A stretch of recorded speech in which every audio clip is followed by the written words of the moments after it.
কৃষক দল করতে গেলে তাদের কোনো অর্থনৈতিক দণ্ডই হবে না। কৃষক দল করতে গেলে আপনাদেরকে নিশ্চয়তা দিতে পারি, টাকার বিনিময়ে কমিটি বিক্রি করা হবে না। যদি একজন লোক এখানে প্রমাণ দিতে পারে, আজকে এখানে অনেকেই কমিটিতে এসেছে, একজন লোক যদি প্রমাণ দিতে পারে আমি টাকার বিনিময়ে কৃষক দলে এসেছি, তাহলে এখনই আমরা রাজনীতি ছেড়ে যাব। কারণ হচ্ছে আমরা আমাদের চরিত্র বিকিয়ে দিয়ে রাজনীতির ফায়দা কখনোই নেব না।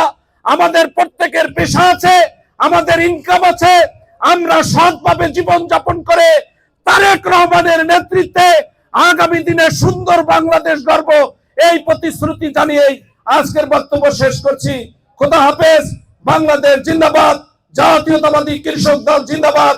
শহীদুল ইসলাম বাবুল, হাসান জাফির তুহিন কৃষক দলের সভাপতি সাধারণ সম্পাদক, যাদেরকে আমরা সফল কৃষক নেতা মনে করি।